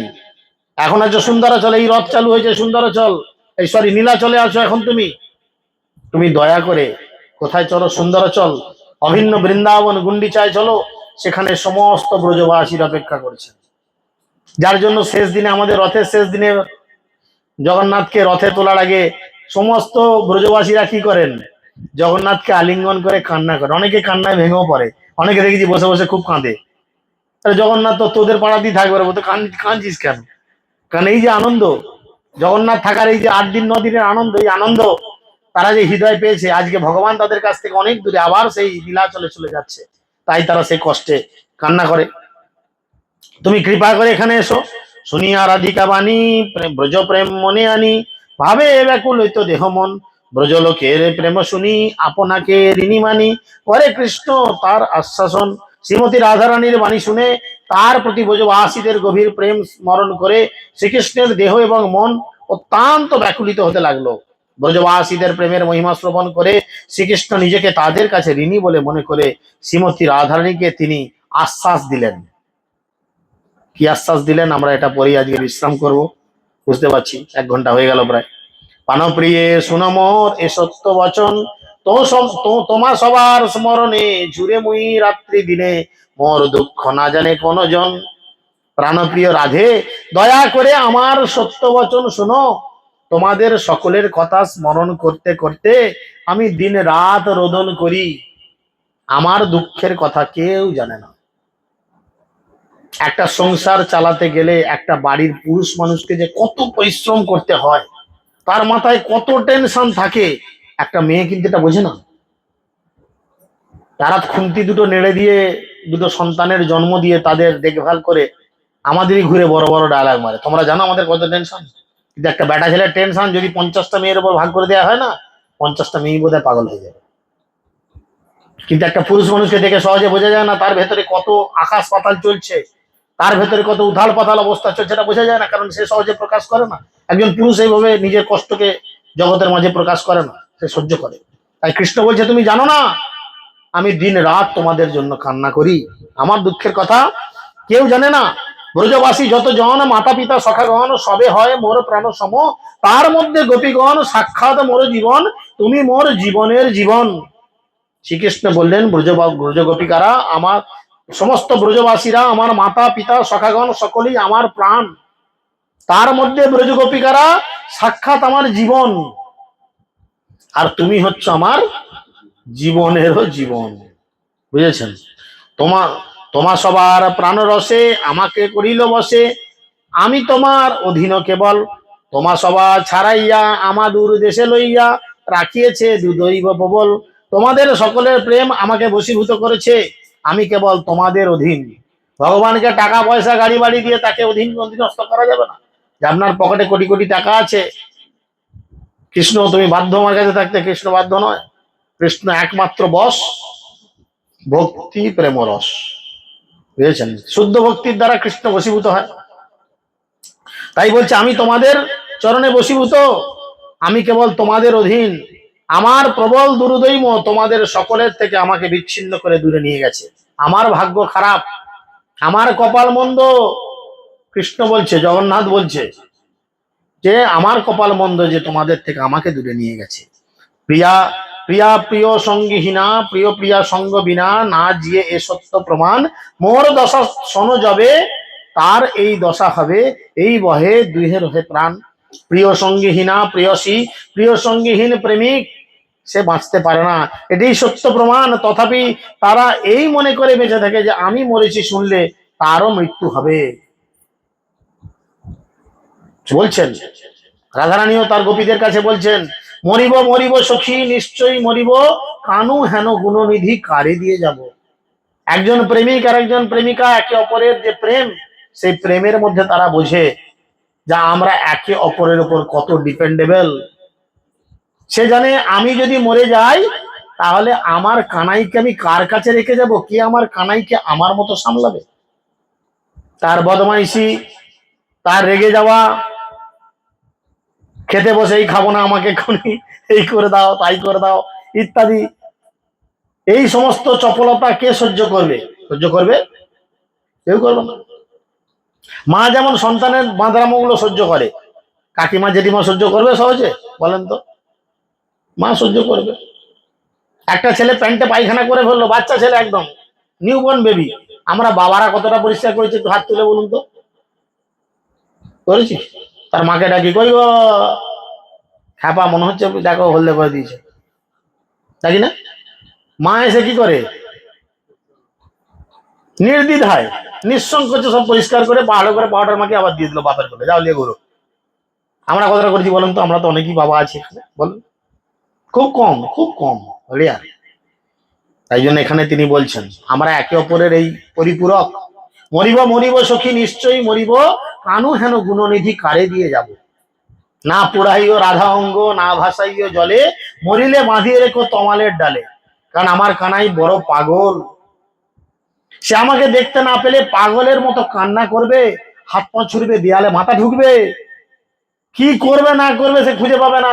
তবু যদি আমার মৃতদেহটা দেখে, তার মনে মনে অন্তত কিছুটা শান্তি পাবে। চিন্তা করুন।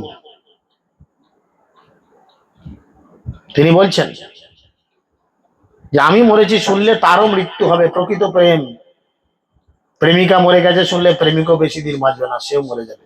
দেখবেন এরকম স্বামী স্ত্রীর মধ্যে অনেকের হয়, স্বামী বা স্ত্রী কেউ আগে মারা গেল, তার কয়েক মাস বা কয়েকদিনের মধ্যে স্ত্রীও দেহত্যাগ করলো, তার বিরহে।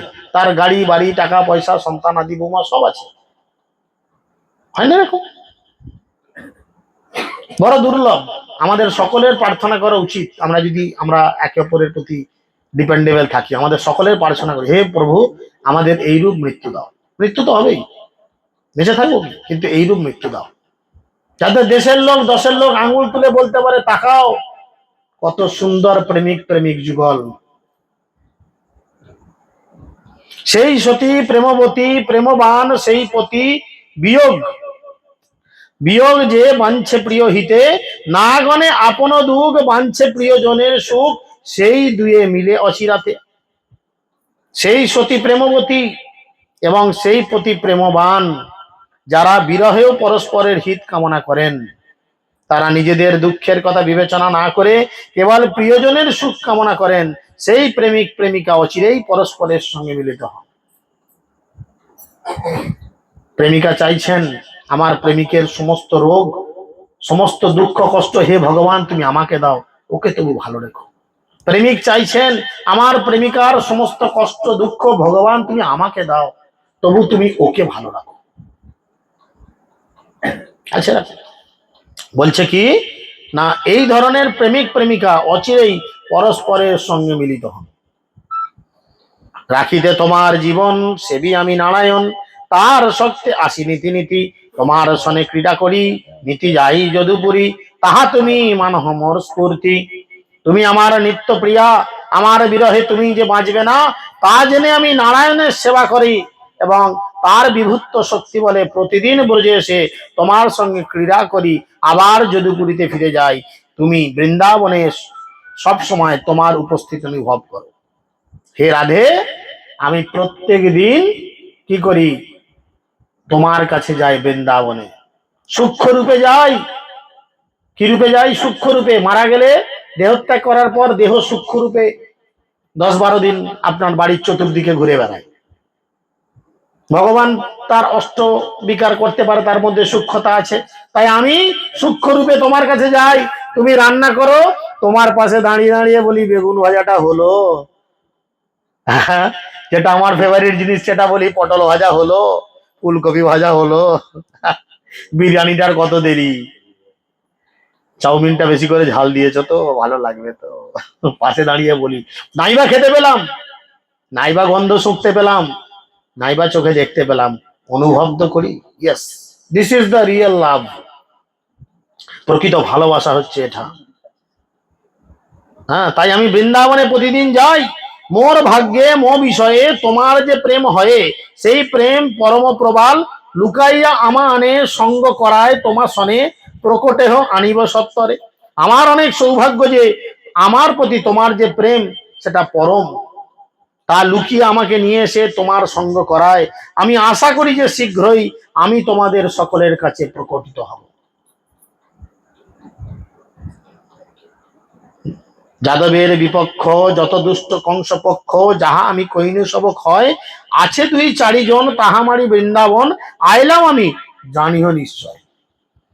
যদুবংশীয়দের শত্রু কংসের সমস্ত দুষ্টদের অনুচরদের আমি সংহার করেছি। কংস যতগুলো দৈত্য দানব পাঠিয়েছিল, রাক্ষসী পাঠিয়েছিল, আমি কি করেছি? মেরেছি। চিন্তা করো না, আর 2-4 জন আছে বাকি, তাদের সাবার করে দিয়েই আমি খুব শীঘ্র বৃন্দাবনে আসছি। হরে কৃষ্ণ কৃষ্ণ কৃষ্ণ হরে হরে, হরে রাম রাম রাম হরে হরে। তো কৃষ্ণ বৃন্দাবনে যাওয়ার পথে এরপরে কি করলো আমাদের পরের ক্লাসে, কারণ সময় অনেকটা দীর্ঘ হয়েছে। হরি বল, হরে কৃষ্ণ। আলোচিত